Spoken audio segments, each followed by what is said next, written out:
शाम जिनकी नए झगड़ों में फसादों में कटी, रात बस खुदकुशी करने के इरादों में कटी, ऐसे कमबख्तों को मरने से बचा लूं तो हंसूं। भारत में रहना है तो भारत से प्यार करो, नहीं इस भारत से मुख मोड़ जाइए।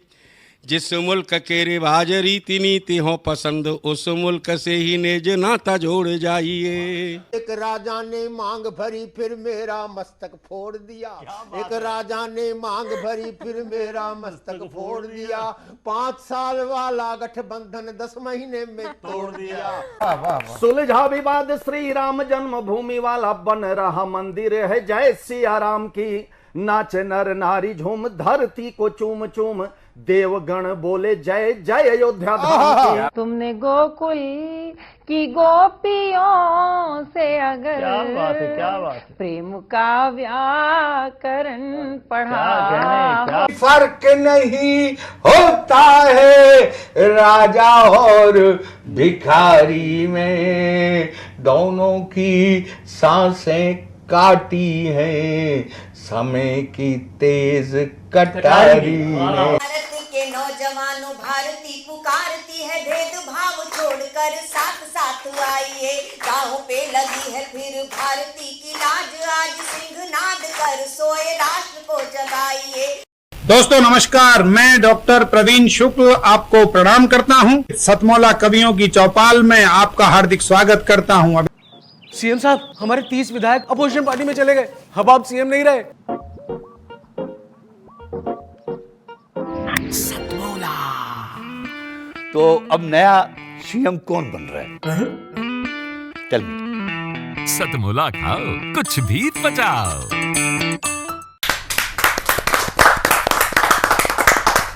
नमस्कार, सतमौला कवियों की चौपाल में आप सभी दर्शकों का हार्दिक स्वागत है। सतमौला कवियों की चौपाल, आपकी अपनी चौपाल। सतमौला कवियों की चौपाल आज बड़े ही हर्ष के साथ आपको जानकारी देते हुए अच्छा लग रहा है, आनंद लग की अनुभूति हो रही है कि आज हमारा कार्यक्रम 19 वर्ष की अनवरत यात्रा पूरी करते हुए अब 20वें वर्ष में प्रवेश करने जा रहा है। 15 अगस्त 2023 को हम 20वें वर्ष में प्रवेश कर जाएंगे। जब ये एपिसोड आपके सामने आएगा, अर्थात 20 तारीख को, तो हम 20वें वर्ष में प्रवेश कर चुके होंगे। यह सब आपके प्यार और आशीर्वाद और सहयोग की वजह से ही ये एक काव्यानुष्ठान इतने समय से चल रहा है।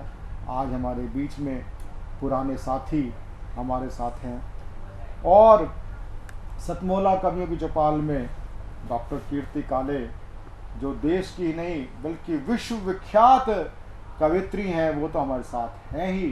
साथ ही हमारे बीच में हमारे टीवी शो पर सतमौला कवियों की चौपाल में 2004 में जिन्होंने काव्य पाठ किया था, देश के सुप्रसिद्ध हास्य कवि राकेश सोनी जी भी हमारे साथ। हमारे बीच में उपस्थित हैं देश के सुप्रसिद्ध कवि और लापतागंज, जो शरद जोशी जी की कृतियों पर आधारित कहानियों का एक नाट्य रूपांतर हुआ करता था, उसमें मुख्य पात्र को अभिनीत भी आपने किया। उनका नाम होता है आरपी शर्मा। हमारे मध्य उपस्थित हैं देश के सुप्रसिद्ध शिक्षाविद और आप जिनका विषय है समाजशास्त्र। आप अनेक साहित्यकारों के आप प्रेरणा स्रोत हैं, साहित्यकारों के आप अखिल भारतीय साहित्य परिषद से लंबे समय से जुड़े हुए हैं और देश के मूर्धन्य विद्वान साहित्यकार हैं। जोरदार तालियों के साथ हम स्वागत करते हैं प्रोफेसर संजीव शर्मा जी। आप पूर्व में कुलपति रहे हैं महात्मा गांधी यूनिवर्सिटी मोतीहार के और हमारे बीच में उपस्थित हैं देश में पहली संभवतः फिल्म आई थी चंद्रावल, जिसने हरियाणवी फिल्मों को स्थापित किया। उसके बाद फिर रिक्तता आ गई, उसको पूरा रिक्तता को भरने का जो काम किया वो किया देश के सुप्रसिद्ध युवा निर्माता, निर्देशक और अभिनेता हरिओम कौशिक। हरिओम कौशिक जी को आपने कई फिल्मों में देखा, मेवात वेब सीरीज में देखा, फौजा वेब सीरीज में देखा, और एक फिल्म और आ रही है, अभी टीजर दिखाया था हरिओम भाई ने, ओपरी हवा हॉरर।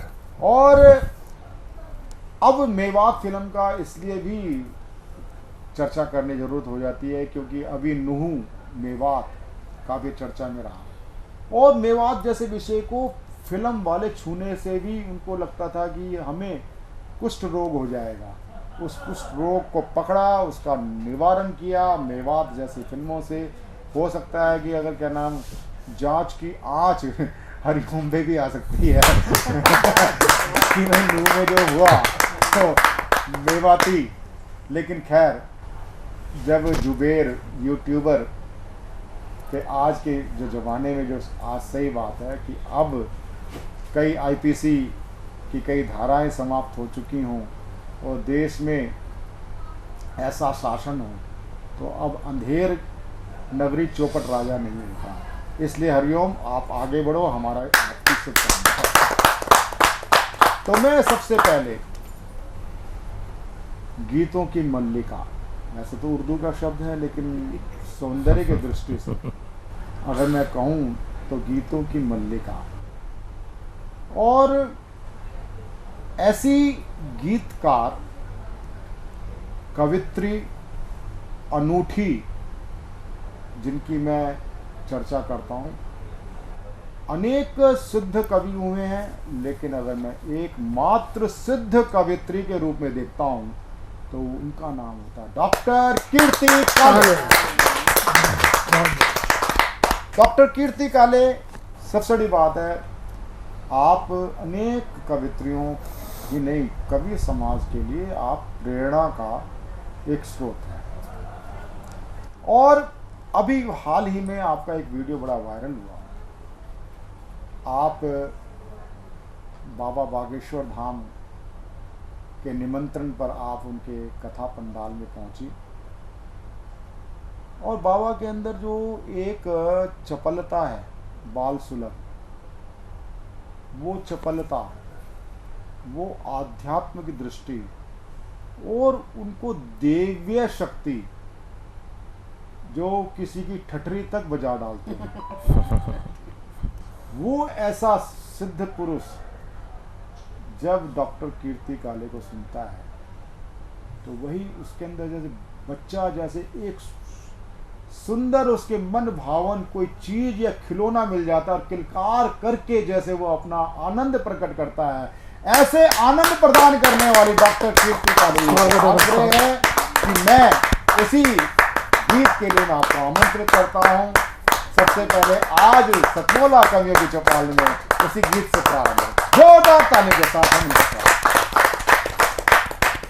बहुत बहुत धन्यवाद प्रवीण जी। और मैं सतमोला कवियों की चौपाल को बहुत बहुत साधुवाद देती हूँ। इतने लंबे समय से ये कार्यक्रम चल रहा है और देश और दुनिया की तमाम हस्तियाँ इस मंच पर आ चुकी हैं, तो बहुत बहुत धन्यवाद, बहुत बहुत साधुवाद, बहुत बहुत शुभकामनाएं भविष्य के लिए। जो पंक्तियां आपने कही हैं मैं सुनाती हूँ, मुझे भी बहुत अच्छा लगेगा सुनाने में, सुनिएगा। स्वागत है। अयोध्या में अगर ढूंढोगे तो श्री राम मिलते हैं।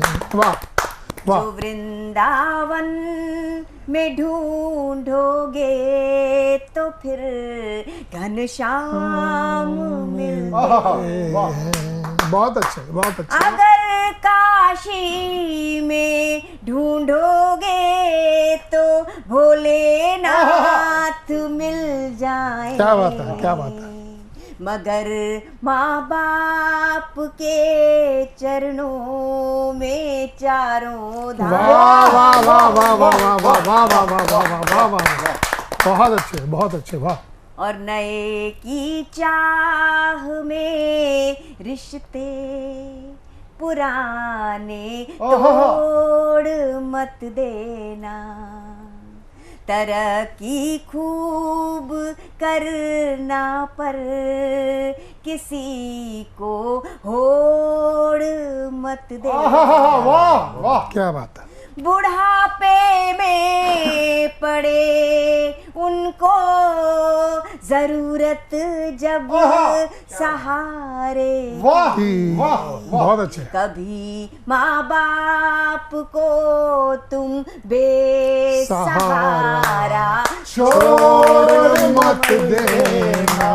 वाह वाह वाह वाह वाह वाह। और भले चूड़ी भले पायल भले नाहार देना तुम। जन्मदिन पर भले मत कीमती उपहार देना तुम। भले बंगला भले पैसा भले ना कार दे मगर बच्चों को जीवन में भले संस्कार देना। बहुत अच्छे कीर्ति जी, वाह। और 4 पंक्तियां और सुनिए। वाह। आजकल बफे सिस्टम हो गया है, सब लोग खाना खाने जाते हैं, हम लोग भी तब देखते हैं कि अपने अपने प्लेटों में इतना सारा खाना भर लेते हैं और उसके बाद वो खाया नहीं जाता और वो वेस्ट हो जाता है। तो ये 4 पंक्तियां मेरी नोट कर लीजिएगा। अमीरी की किताबों में फसाना तक नहीं मिलता, सिवा फुटपाथ के कोई ठिकाना तक नहीं मिलता। भरी थाली में तुम पकवान जूठे छोड़ देते हो, कई लोगों को तो भरपेट खाना। वाह वाह वाह वाह। सतमोला कवियों की चौपाल में आज बहुत ही मुझे आनंद लग रहा है कि मेरे बहुत पुराने साथी अभी काफ़ी टाइम से आप दिल्ली से बाहर थे। जब दिल्ली आए तो दिल्ली में मैंने इनके लिए खोज में इनके लिए लोग लगाए, बड़े मुश्किल से ढूंढ करके हमारे नज़दीक हमें प्राप्त हुए। बहुत ही हास्य व्यंग के श्रेष्ठ प्रतिमान एक बेहतरीन कवि जिनका नाम होता है राकेश सोनी। राकेश सोनी जी के लिए मैं अपने चाचा जी राजेंद्र राजा जी की कुछ पंक्तियां निवेदित करते हुए उनको आह्वान करना चाहूँगा कि हाई कमान ने भैया जी को पार्टी से निकाल दिया। हाई कमान ने भैया जी को पार्टी से निकाल दिया, यानी कि हीरे को कांच समझ नाली में डाल दिया। फिर भी भैया जी ने हार न मानी, झट पान की दुकान लगा ली। ये देख मेरी धर्म पत्नी बड़े दुखी स्वर में बोली, देखो जी भैया जी देश की सत्ता कोठी बंगला कार से चलाते थे और आज पान की दुकान लगा रहे हैं। मैंने कहा अरे बेवकूफ, कि पहले भी चूना लगाते थे और आज भी चूना लगाते हैं। चूना लगाने के लिए राकेश सोनी जी। धन्यवाद प्रवीण भाई। सफर सतमुल्ला कवियों की चौपाल का इतना लंबा चल रहा है। 18 साल पहले मैंने कविता कही थी, उन दिनों सास बहू के सीरियल बहुत चल रहे थे और मजे की बात है आज 18 साल बाद हमारा कवि सम्मेलन और ये प्रोग्राम भी चल रहा है और सास बहू के सीरियल भी चल रहे हैं। उस समय कहा था कि सास बहुओं के सीरियल भी महान है, टेक्निकल फॉल्ट ये है सासें बहुओं से ज्यादा जवान है। ये सीरियल हम पतियों को छलते हैं, समय पर खाना नहीं मिलता, पत्नियों को फैशन के ट्रेंड पता चलते हैं। इंतहा तब हो गई, पिछले दिनों घर में चोर आया, रामू काका ने शोर मचाया, बहन जी चोर आया, संकट की घड़ी है। बोले यहाँ तुलसी को कैंसर हो गया, तुझे संकट की पड़ी। वाह।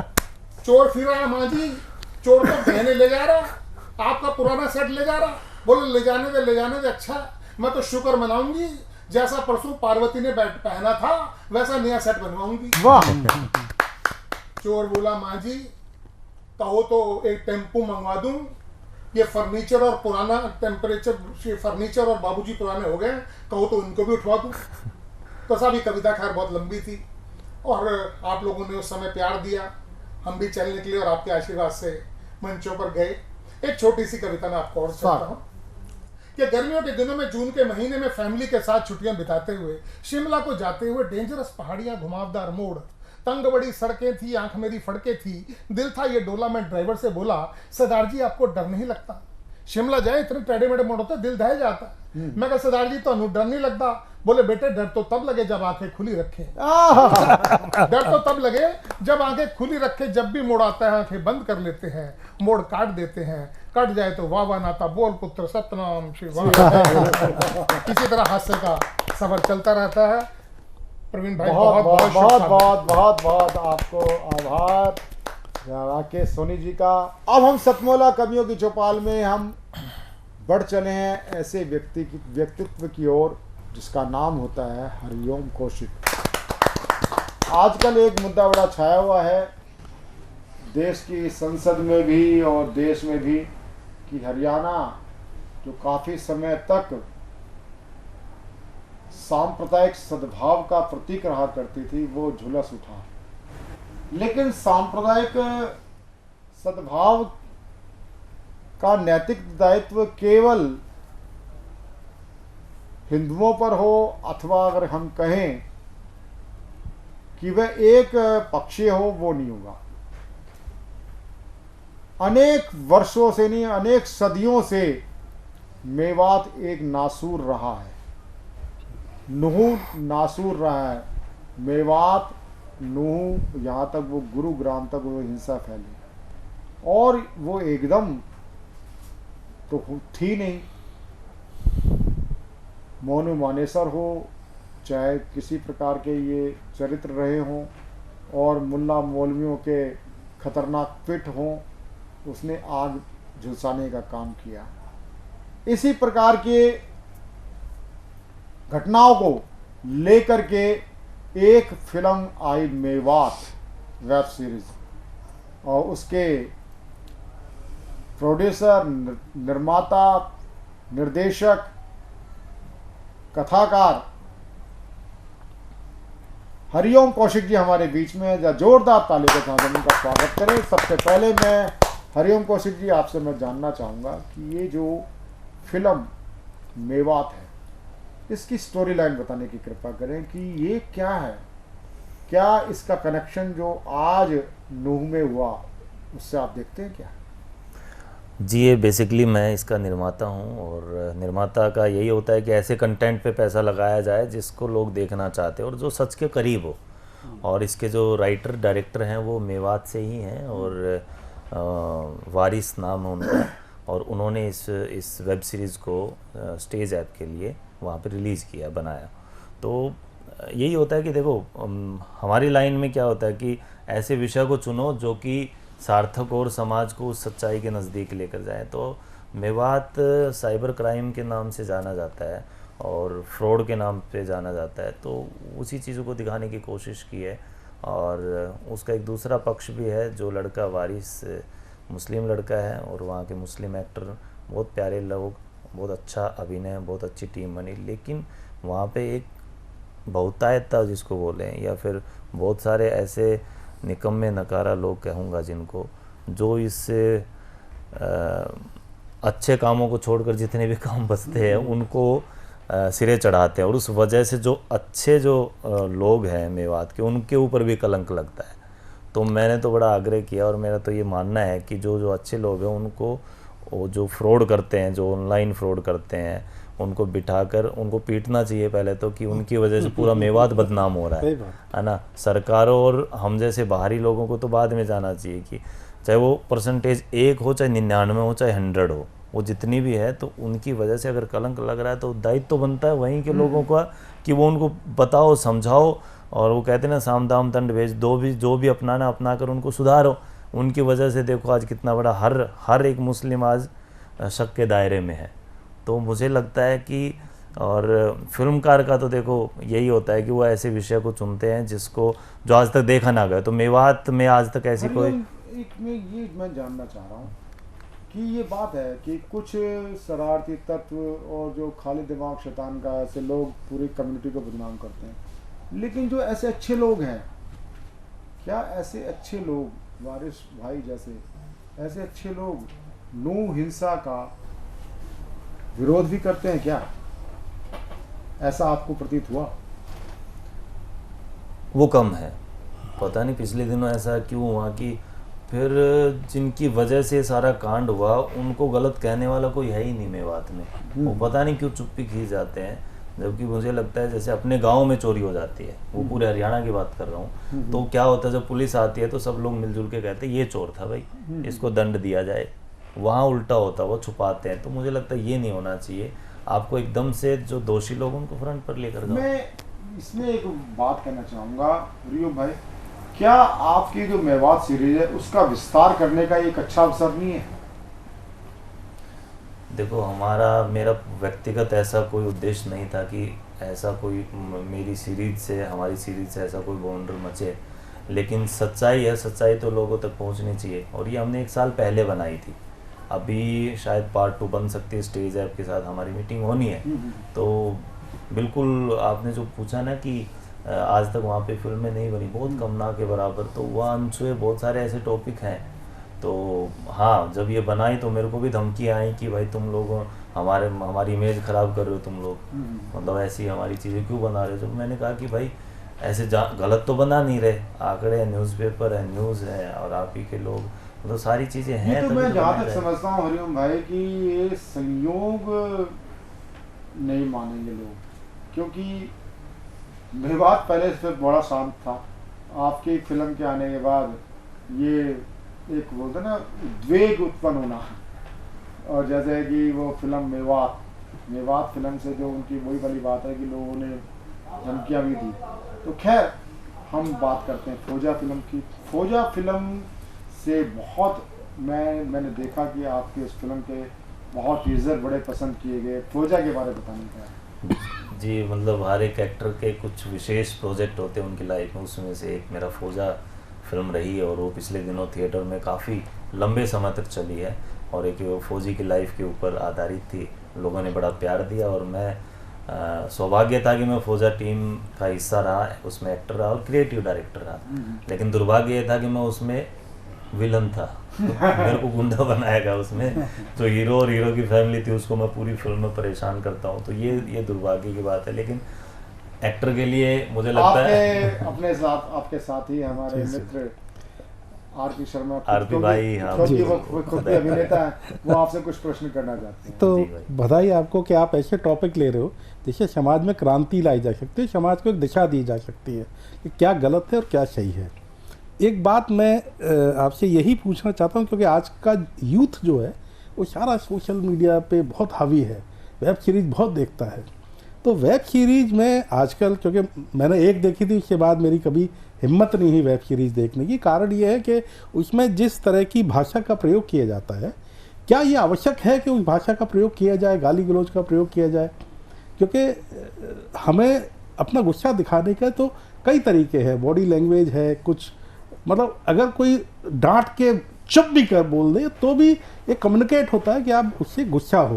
गाली गलौज आजकल ज़्यादा हो गई, तो ऐसा क्यों है? क्या बहुत जरूरी है क्या? मुझे तो बातचीत आरपी भाई आपने की है, और अब हरियाणवी सिनेमा में हम लोग लगे हुए हैं हर दिन। मेरी अभी भी एक 25 तारीख को स्टेज पे वेब सीरीज आ रही है, ऊपरी हवा, आप लोग देखना। लेकिन जैसे आपको दारू की लत दिलवाता ना, एक सर्कल होता है जो ये सब धूम्रपान करते हैं, तो वो धीरे धीरे आज थोड़ा सा पैक दे दिया, कल थोड़ा सा उसकी मात्रा बढ़ाएंगे, उसकी लत डाल देते हैं। तो ये जो वेब सीरीज खासकर उन लोगों ने ना धीरे धीरे शुरुआत की, धीरे धीरे थोड़ी थोड़ी गालियाँ दी, थोड़ी थोड़ी नग्नता दिखानी शुरू की, और उसकी मात्रा बढ़ाते गए। अब हमारे बच्चे, हमारे भी बच्चे, हमारे यार दोस्त और छोटी एज के जो छोटे भाई बहन हैं, उनको उस चीज़ की लत पड़ गई, और ये बहुत ही बुरा दौर में जाने वाले हम लोग सिनेमा की वजह से। तो मुझे लगता है जो बुद्धिजीवी जितने भी लोग, उनका दायित्व तो बनता है कि इस चीज़ को रोका जाए। रोका ना जाए तो क्या करना चाहिए? वो कहते हैं कि लकीर खिंची हुई है, उसको मिटा नहीं सकते, लेकिन क्या करें, तो उसके साथ में बड़ी लकीर। तो हमारा दायित्व तो बनता है फिल्म मेकर के नाते कि हमें अच्छा कंटेंट बनाना चाहिए। अब मैं हरियाणा की बात करूँ, आप ही की बात में, हरियाणा को बॉलीवुड में बहुत ही नेगेटिव तरीके से दिखाया जाता है। हमारे पुलिस वालों को करप्टेड दिखा, हरियाणा के भाई कित का है, नो यूं दिखाते वो करप्टेड है, वो पैसे खींचता है, हरियाणा का कैरेक्टर विलन ही होगा, हरियाणा की माँ अपनी बेटियों को मारती है, ऐसा नहीं है। तो वो बना दिया बॉलीवुड ने। एक बार मैं बोलता हूँ मुंबई में, हमें हरियाणा से, अरे यार तुम्हारे तो लड़कियों को उठा लेते हैं, नहीं उठाते भाई, हमारे यहाँ कोई नहीं लड़कियों को उठाता। मेरी माँ है, मेरी बहन है, मेरी वाइफ है, मेरी बेटी भी है, कोई नहीं उठाता ऐसे। तो धीरे धीरे ना ऐसा क्या बोलते हैं विमर्श, नैरेटिव खड़ा कर देते। तो ऐसे तो ये बड़ा डरावना दौर होता, तो उसमें आप ना बस इस तरीके की बातें ना करके ग्राउंड पे उतरे और अच्छा काम करें। हरिओम भाई, अभी हाल ही में आपने एक फिल्म फेस्टिवल ऑर्गेनाइज किया था शायद रोहतक में, हिसार। तो आप जैसे हम हरियाणा में फिल्मों की बात करते हैं, तो आप हरियाणवी फिल्में पर आप क्या भविष्य देखते हैं, आपकी इसमें क्या भूमिका रहने वाली?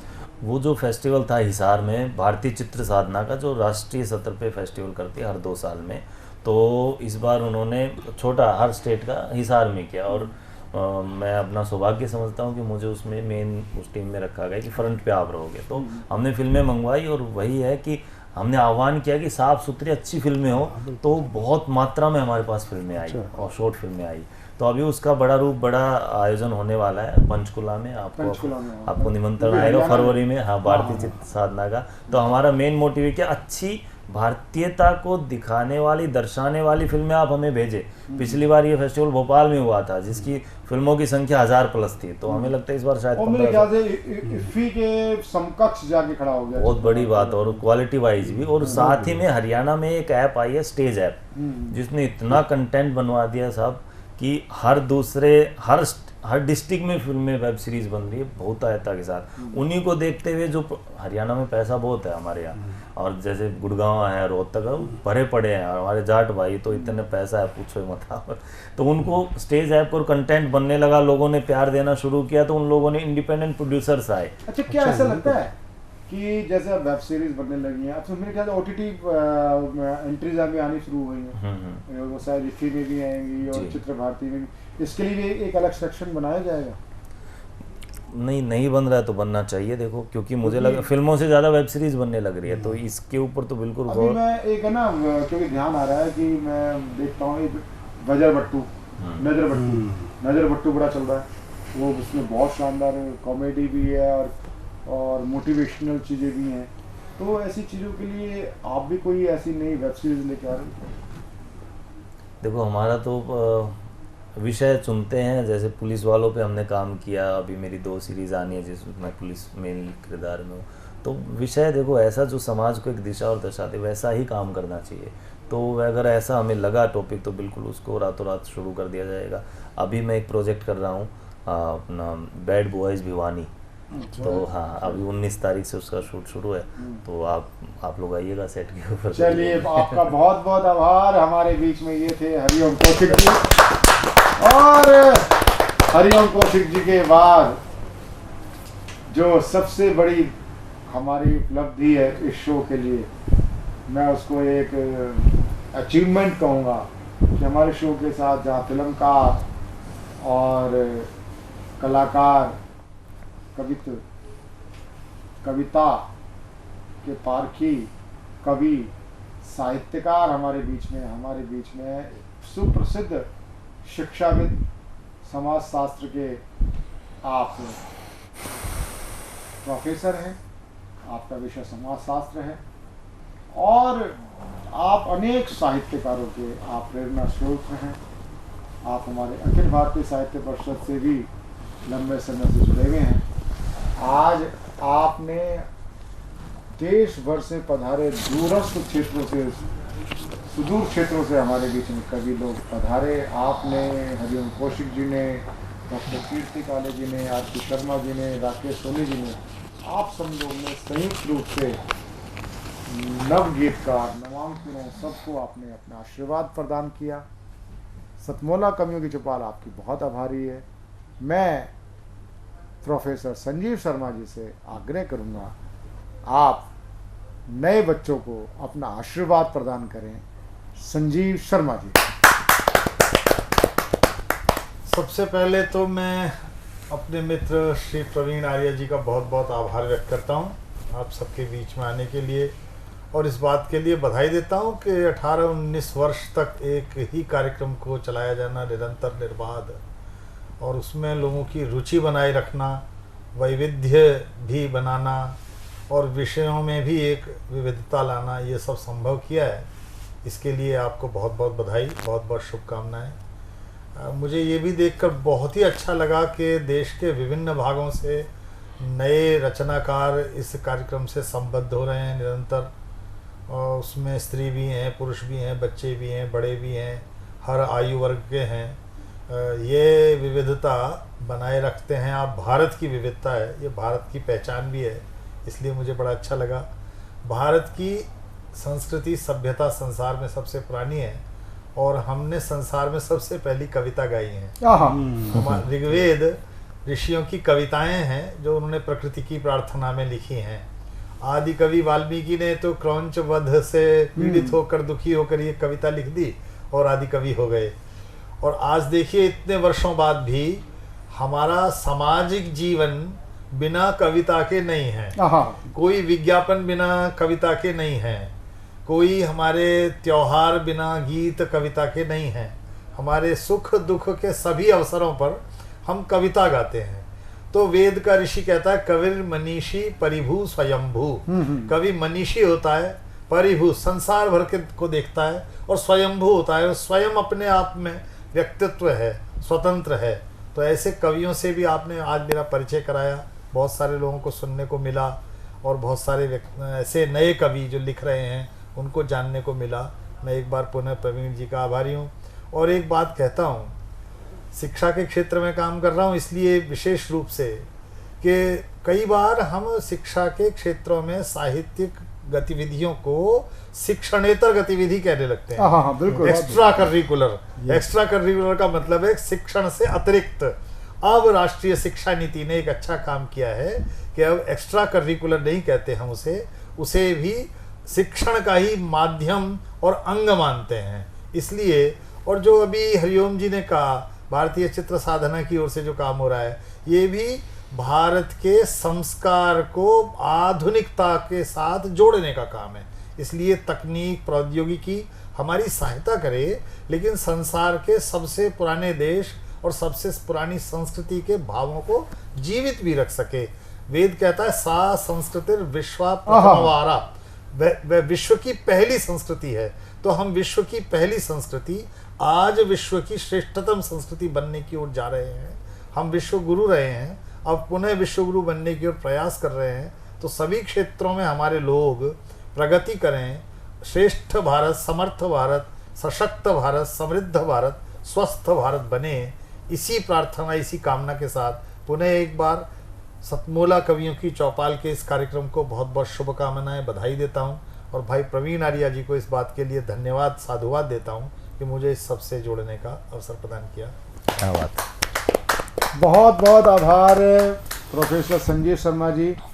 आप पूर्व में कुलपति आप रहे हैं महात्मा गांधी विश्वविद्यालय मोतीहार के, और अनेक साहित्यकार आपकी प्रेरणा से पल्लवित हुए हैं। और मैं प्रभु से कामना करता हूं कि सतमोला कवियों चौपाल और साहित्यकारों को, कवियों को आपका मार्गदर्शन प्राप्त होता रहे। अब समय हो गया है सतमोला कवियों की चौपाल में एक अल्प विराम का। अल्प विराम के बाद मिलते हैं सतमोला कवियों की चौपाल में प्रशांत अवस्थी, प्रबल पोतदार और हेमंत शर्मा के साथ। मिलते हैं एक अल्प विराम के बाद।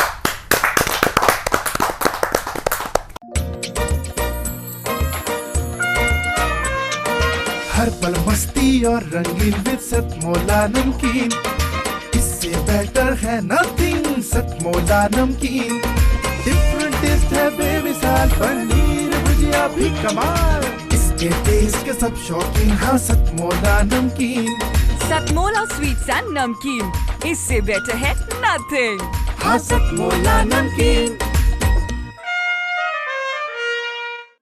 बात करते हैं नारी शक्ति की, तो हमेशा से भारत भूमि ने नारी शक्ति को एक बढ़ावा दिया हुआ है, नारी शक्ति को हमेशा बराबरी का स्थान दिया हुआ है।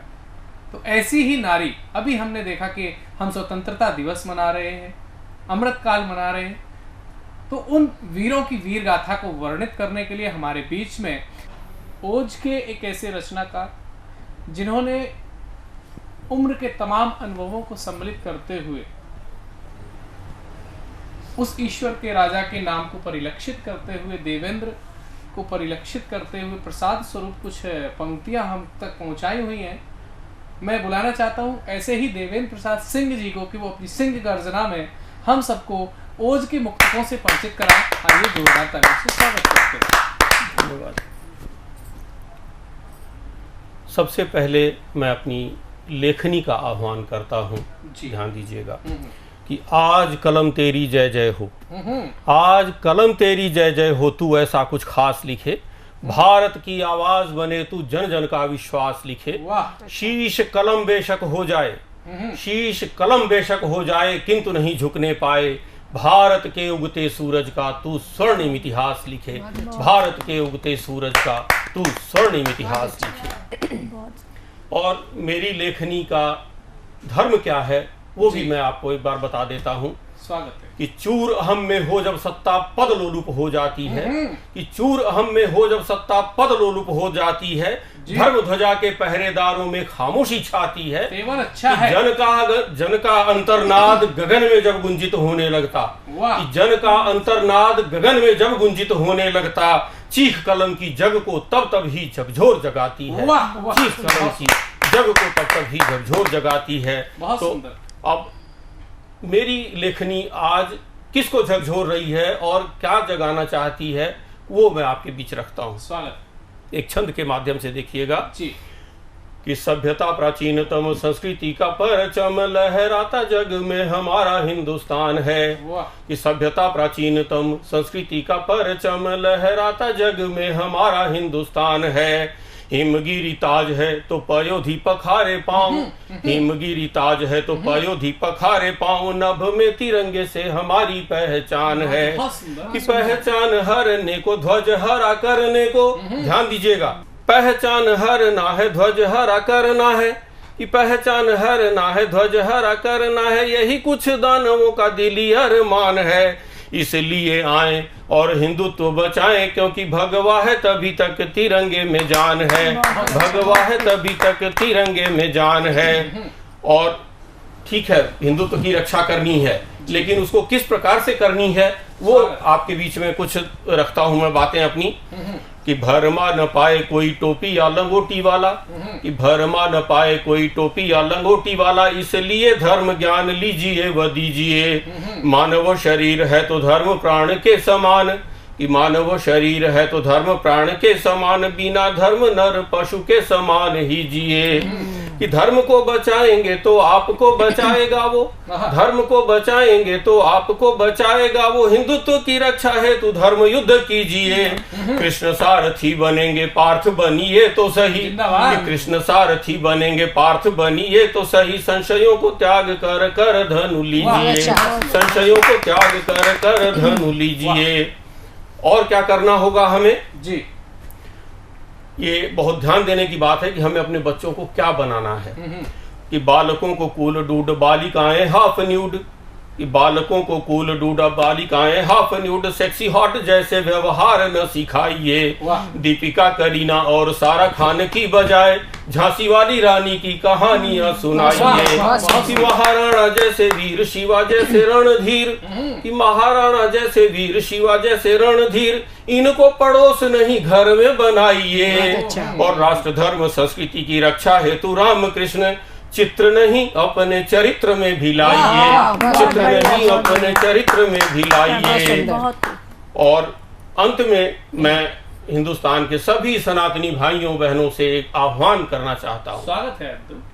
इसमें मैं बार बार धर्म युद्ध की बात कर रहा हूँ। धर्म युद्ध का अर्थ किसी भी हिंदू मुस्लिम सिख ईसाई से नहीं है। धर्म युद्ध कहा गया था महाभारत को, वो सत्य और असत्य के बीच का युद्ध था, जबकि भाइयों भाइयों के बीच लड़ा गया था।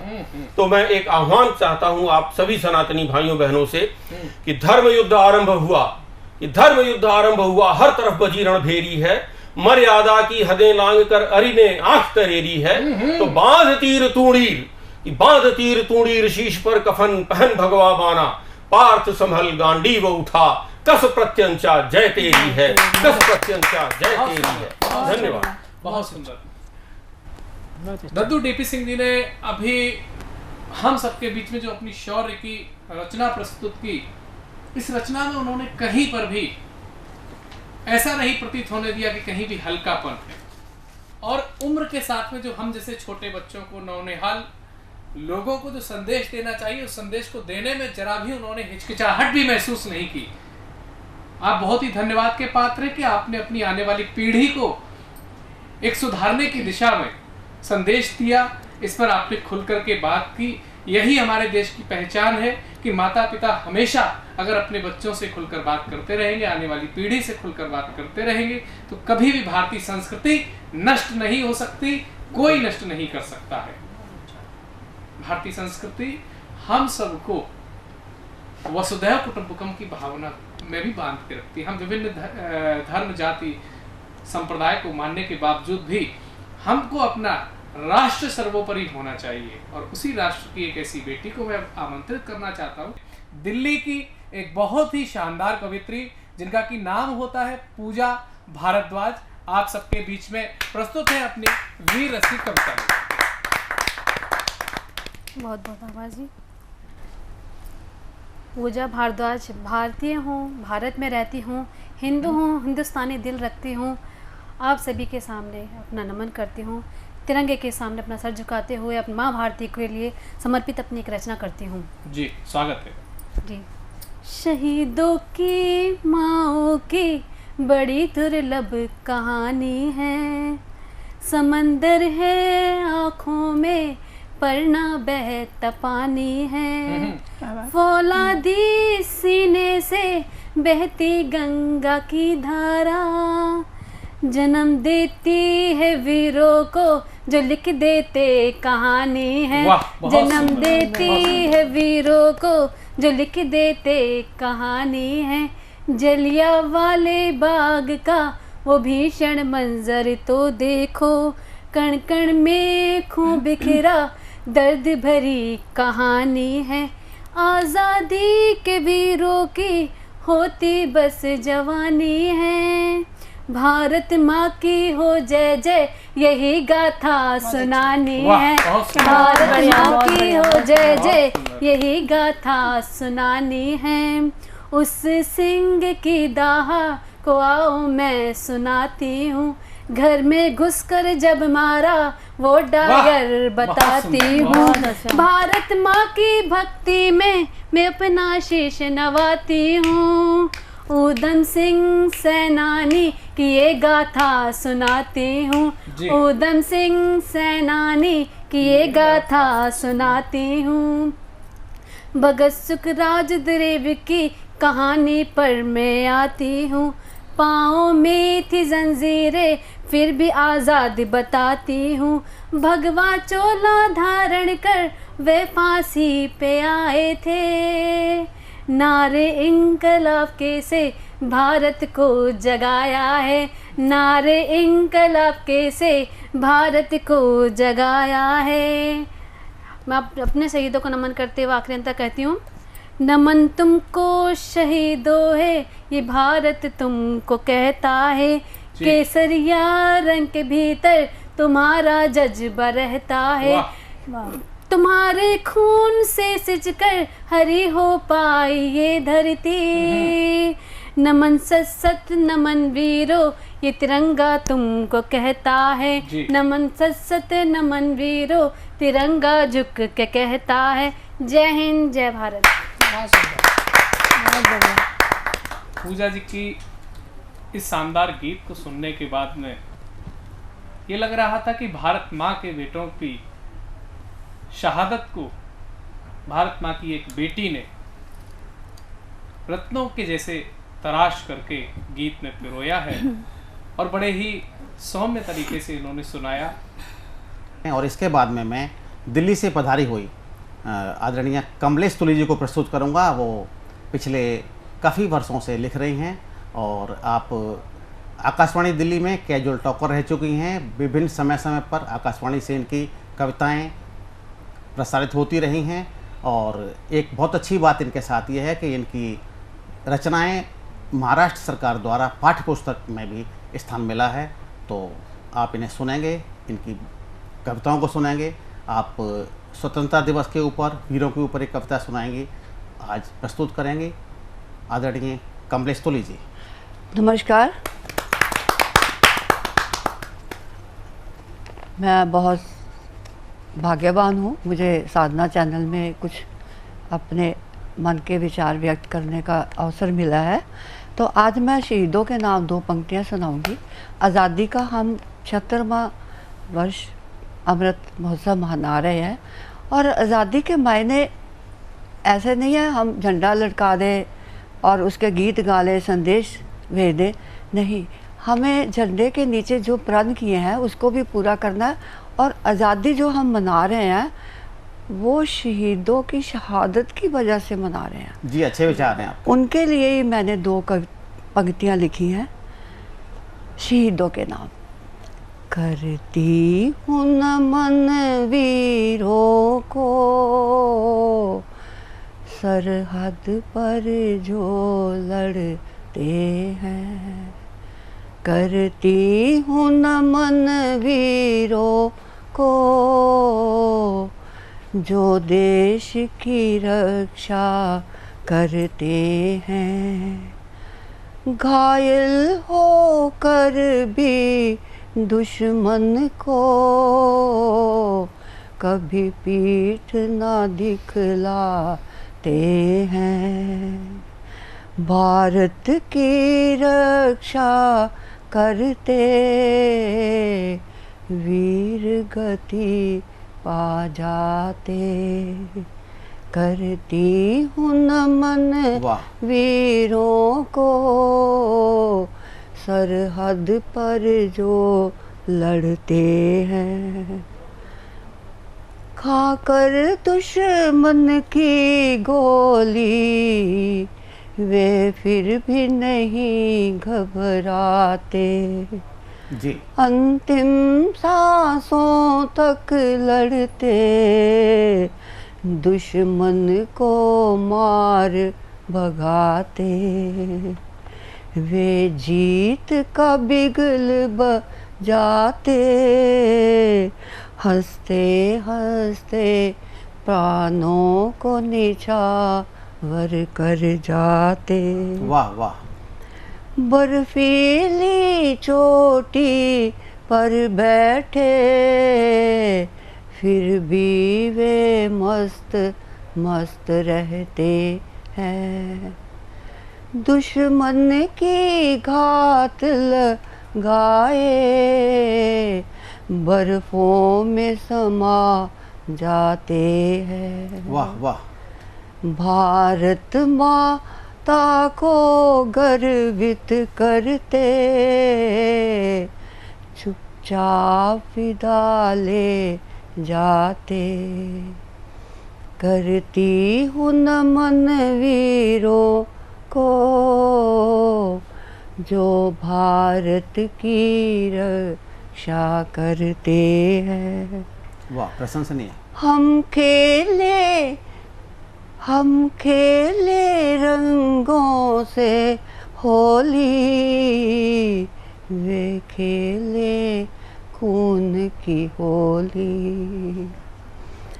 हम गीत फाग के गाते, वे गीत वतन के गाते। भारत की रक्षा करते, हंसते हंसते विदा हो जाते। उत्तम उत्तम। करती हूँ नमन वीरों को, सरहद पर जो लड़ते हैं। है धन्य धन्य वे माए, जिन वीर सपूत है जाए। है धन्य धन्य वो माए, जिन वीर सपूत है जाए, जंगे मैदान में भेजे, सीने में दर्द दबाए। वाह क्या चित्रण है। वे लौट के घर नहीं आए, माँ बैठी बाट लगाए। वे लौट के घर नहीं आए, माँ बैठी बाट लगाए। करती हूँ नमन वीरों को, जो भारत माँ की रक्षा करती। बहुत अच्छे शब्दों का उपयोग किया, बहुत अच्छे शब्दों का। जी स्वागत है। अब इजाज़त हो तो 2 पंक्तियाँ मैं जी, सावन आपका स्वागत पर लिख के लाई हूँ। तो सावन ने मनाया तो क्या हुआ, माहौल काफ़ी गमगीन हो गया है, लेकिन समा चलता रहता है, हमें शहीदों को भूलना नहीं चाहिए। जी तो स्वागत है। मेरी 2 पंक्तियाँ हैं सावन गीत। नन्ही नन्ही सावन की बूंदन लगा मन, झूमन बरसन लागी मेरे आंगना। वाह वाह। काली बदरिया घिर घिर आई, मौसम ने भी ली अंगड़ाई। खेतों में हरियाली चादर बिछाई, प्रकृति का बजने लगा नाद, बरसन लागी मेरे आंगना। नन्ही नन्ही बरखा की बूंदन लगा मन, झूमन बरसन लागी मेरे आंगना। म्यूरा भी वन में शोर मचाए, मन भावन को लगा रिझाने। बिरहन में साजन की लगन जगाए, आ जाओ प्रीतम हमार, बरसन लागी मेरे आंगना। अच्छा चित्रण, अच्छा किया। बागों में पड़ गए सावन के झूले। वाह वाह वाह। बागों में पड़ गए सावन के झूले, राधा के संग संग गोपियाँ भी झूले। झूला झूलाए नंदलाल, बरसन लागी मेरे आंगना। नन्ही नन्ही बूंदन ने शिव को जगाया, नन्ही नन्ही बूंदन ने शिव को जगाया। सृष्टि ने शिव जी का वरदान पाया, भोलेनाथ की होए जय जयकार, बरसन लागी मेरे आंगना। भोलेनाथ की होए जय जयकार, बरसन लागी मेरे आंगना।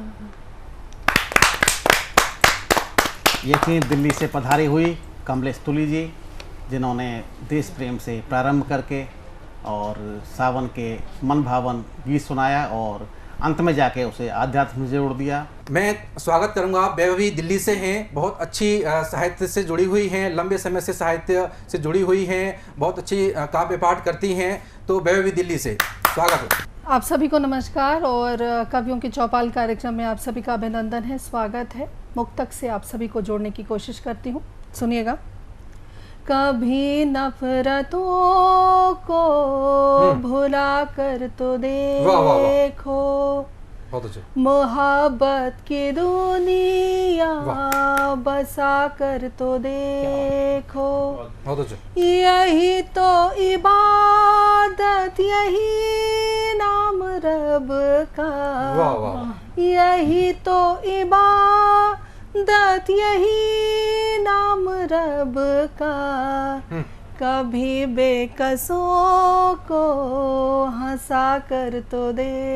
क्या बात, क्या बात, वाह, वाह, बहुत शुक्रिया। अच्छा। कभी बेकसों को हंसा कर तो देखो, कभी बेकसों को हंसा कर तो देखो। एक और मुक्तक पेश करती हूँ, जी जी, सुनिएगा। इरादे के साँचे में ढलना ही होगा, अगर पानी मंजिल तो चलना ही होगा। जी जी, बहुत अच्छा। न देगा कोई साथ तेरा जहां में, जिया जो है लानी तो जलना ही होगा। जिया तो है लानी तो जलना ही होगा। बहुत बहुत शुक्रिया। बहुत अच्छा, बहुत अच्छा। और एक नज्म से आप सभी को जोड़ती हूँ। जी जी, स्वागत है। बिना किसी बात के बात करना जानता है, रुके नहीं आंधियों से वो संभलना जानता है। बिना किसी बात के बात करना जानता है, रुके नहीं आंधियों से वो संभलना जानता है। रोक ना पाए जमाना वो तेरे उठते कदम, साथ चलना कुछ सताना पर निभाना जानता है। बिना किसी बात के बात करना जानता है, बहुत अच्छा। रुके नहीं आंधियों से वो संभलना जानता है। बहुत अच्छा।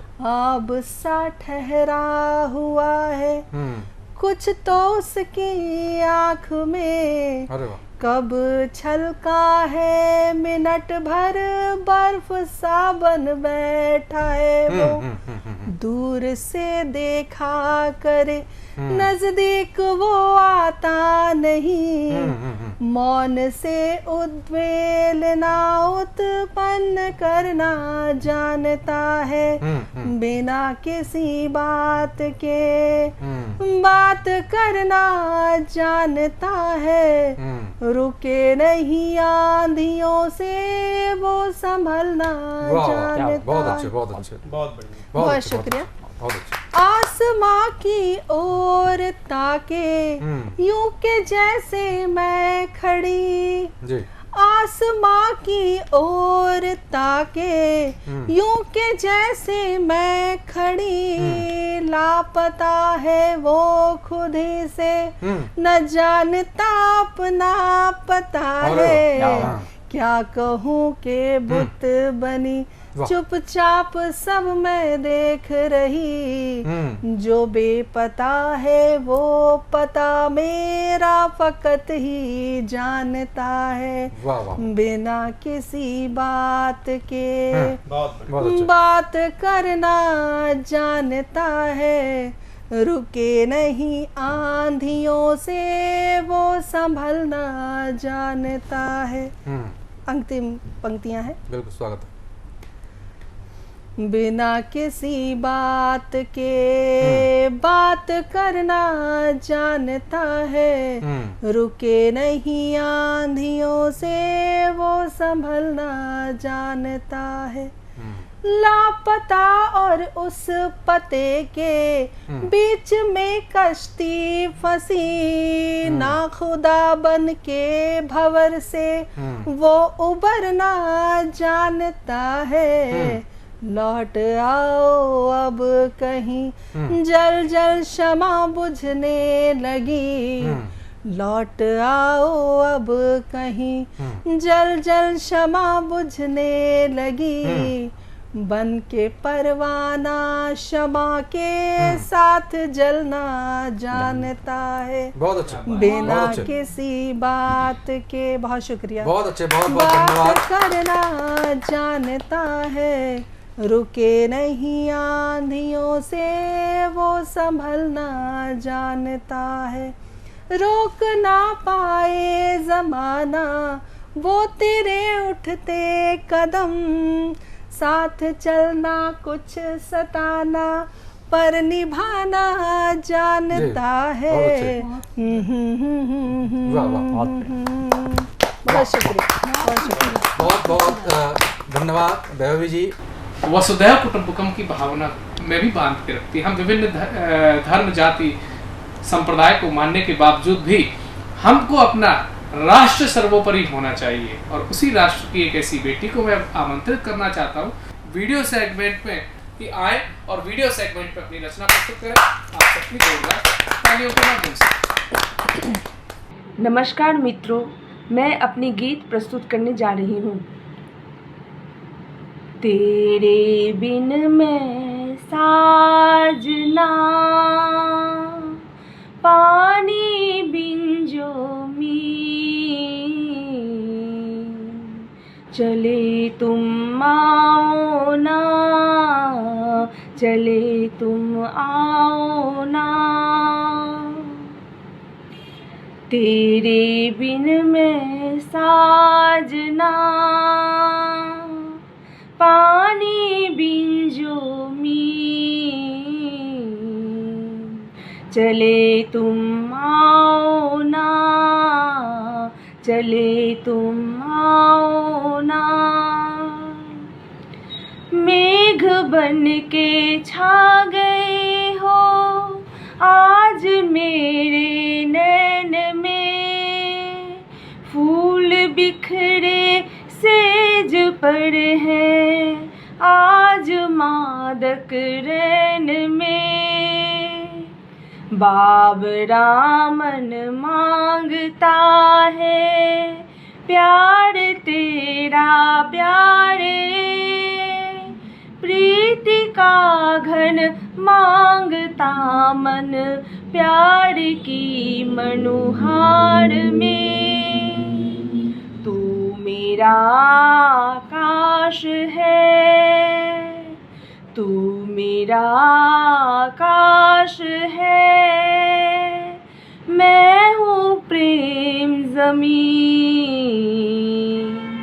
चले तुम आओ ना, चले तुम आओ ना।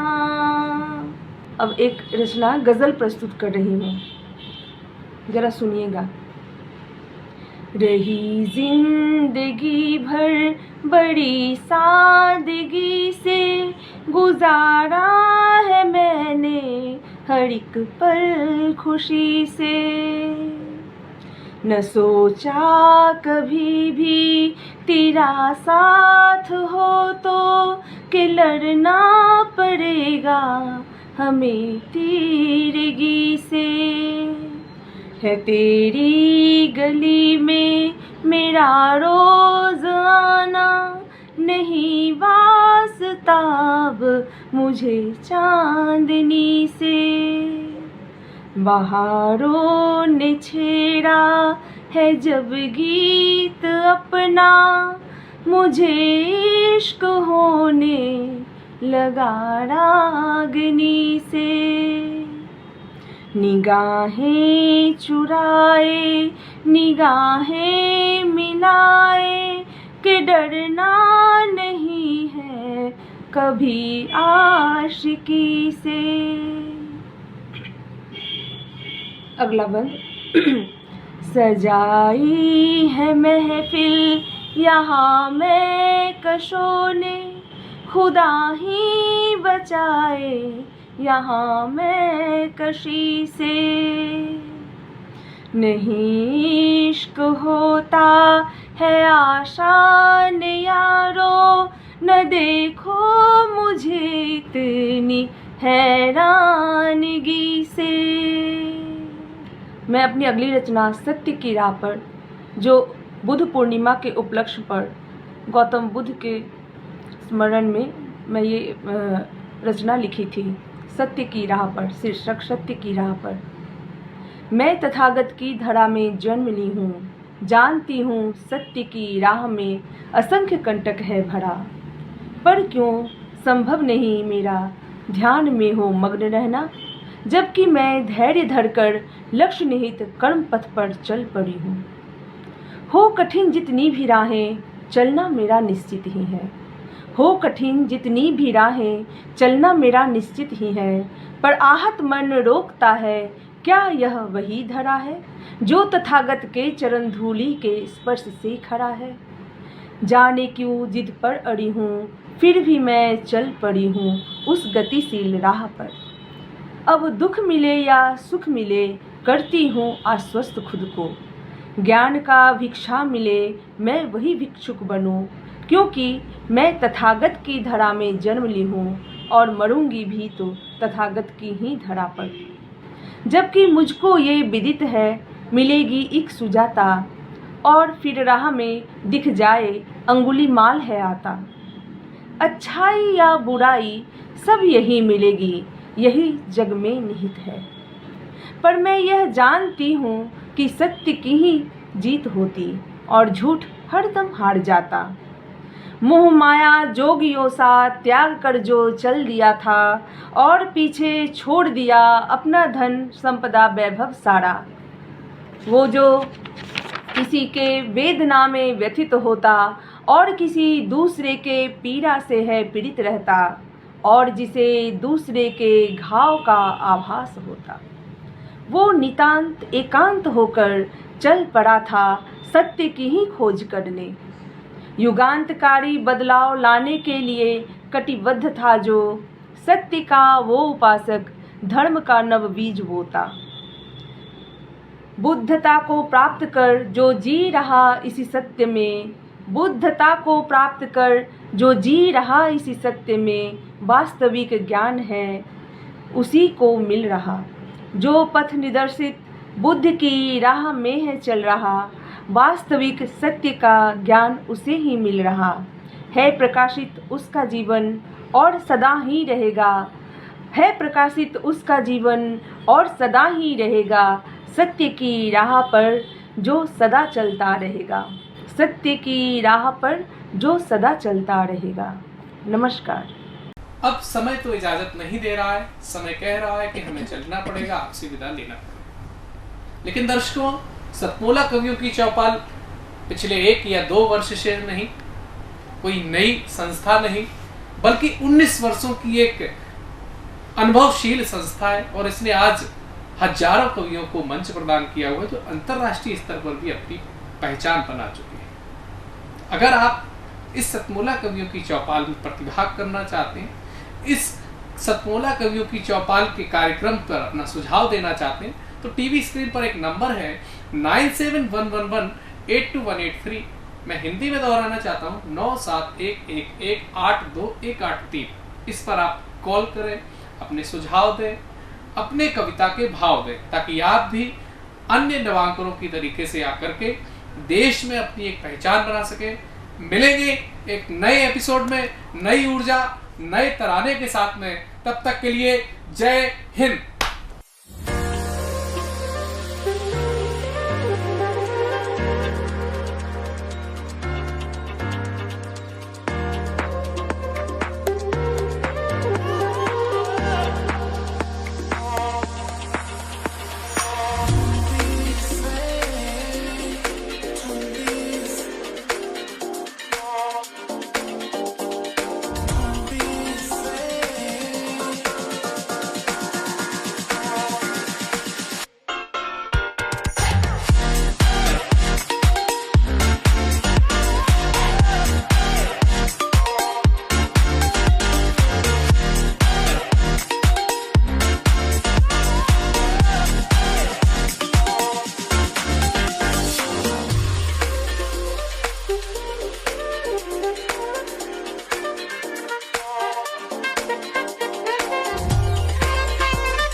नमस्कार दोस्तों, मैं अनिल मित्तल, चेयरमैन सतमोला ग्रुप।